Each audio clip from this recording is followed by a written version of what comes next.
Hi, my name is Nick Wesemann. I'm pastry chef here at the American Restaurant in Kansas City. Been pastry chef here for about 8 years, been working here 9 years.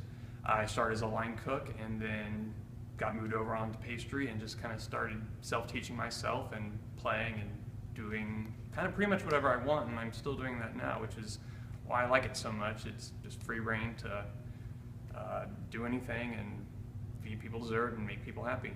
I've also worked front of the house, so have a good understanding of how this whole restaurant works. Today I'm going to show you a few of my desserts and talk about why I think I would be great for this show, talk about ice cream and other stuff. So let's go on into the kitchen. Alright, so this is our station. We're at the end of the kitchen. We're at about 6 desserts, cheese plates, amused metaphors. We do about 8 to 10 components per dish. Some different ways we have. Use a lot of these ISIs to make microwave sponge cakes like that's on here. You can make sodas, carbonated foams, a lot of other useful stuff. As far as ice cream goes, we have this taco jet machine that we use to make sorbets all menu, ice creams from fresh fruit, vegetables, candy bars, all sorts of things. There's quite a bit of space and a lot of equipment. You can do some really cool stuff here. Alright, so the first dessert I'm going to show you is the jasmine blancmange. This has coconut pudding, coconut cake, jasmine blancmange, coconut powder, and then we're going to finish it with some coconut mochi right here. We've got some jasmine meringues there, some coconut milk crisps, and we're going to finish it with a toasted rice ice cream. We take rice and cook it in a saute pan until it gets nice and toasty, and we steep it in milk so it gets kind of nutty, popcorny flavor. It goes really well with the jasmine and coconut. Alright, the next dessert we're going to show you is a steamed honey cake. It's a honey cake that's steamed like a traditional Chinese cake. It's honey, so it comes out hot and moist and delicious. We're going to put that on top of pine nut crumble, compressed cucumber, lime gelée, pine nut powder. There's the cake, and then we're going to finish it with a white pine ice cream. We got these white pine needles from a local farmer. It's going to go there. And the final element is going to be a cucumber granite on top. So the inspiration behind this was kind of like a gin and cucumber goes there. So it's a little bit savory, a little bit sweet. Right there. And a little bit of... So I'm down in the dungeon of our kitchen right now. I'm spinning some ice cream before service, so I've got some time to kill. So I thought I'd talk a little bit about myself. I've been baking since before I could tie my shoes. My grandparents owned a bakery before I was born.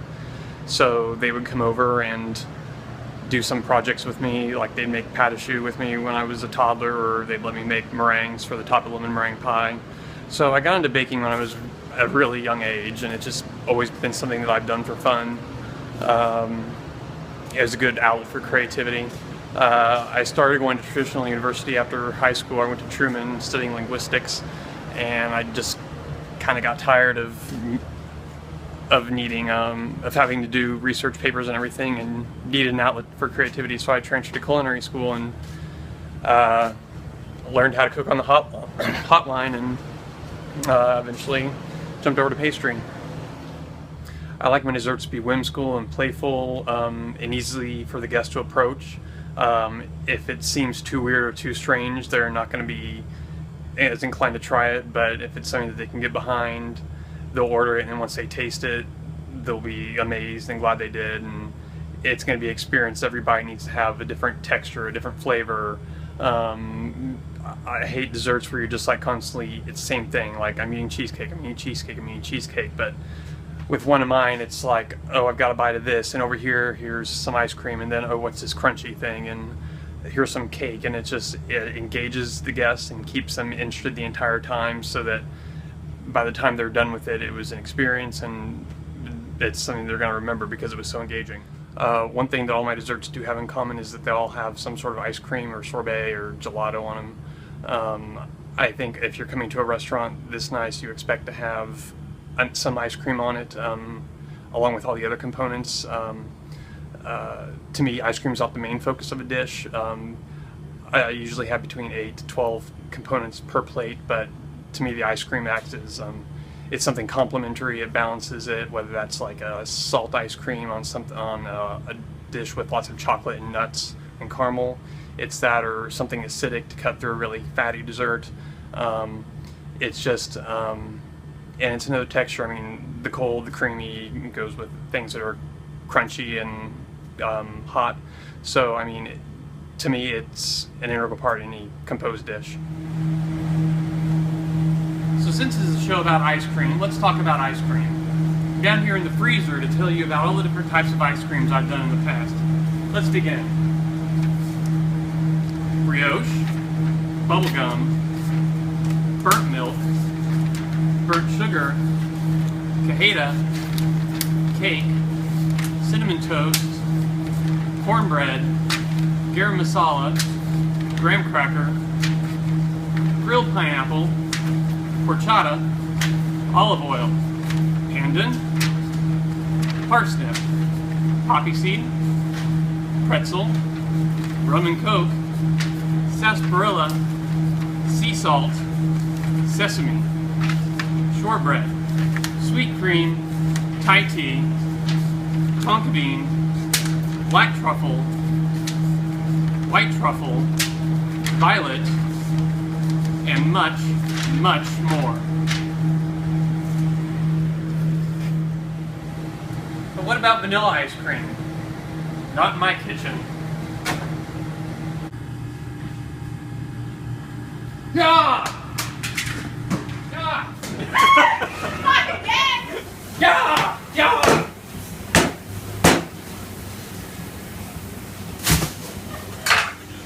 I think I do great in this competition because I guess I kind of have a reputation in town for doing really modern molecular desserts. I don't know if that's true, but people seem to think it. I just like doing desserts that people are going to enjoy, something that they've not had anywhere else. It's going to be kind of surprising.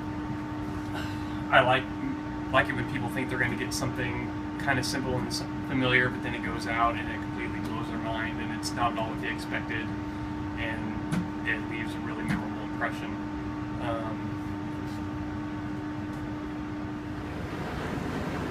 I'd love to do this competition. I did competitions in culinary school, and they were a lot of fun. I mean, for me, competing it's a blast. I mean, winning would be great, but mostly I love the energy of working fast and not knowing what I'm going to have to do, and then it's kind of exhilarating and awesome. So I think it'd be great to experience that again and compete against some other really great cooks and pastry chefs and see what they can do and let other people see what I can do, and just really kind of show the world why I'm awesome. I'd love to do this show because I'd love to bring some recognition to Kansas City. We've got a great restaurant scene. Everyone in this town is really supportive of each other, and it'd be great to get Kansas City on the map even more and show the country that we're really doing some amazing food and that there's awesome people here, and just kind of to bring some love here in the middle of the country.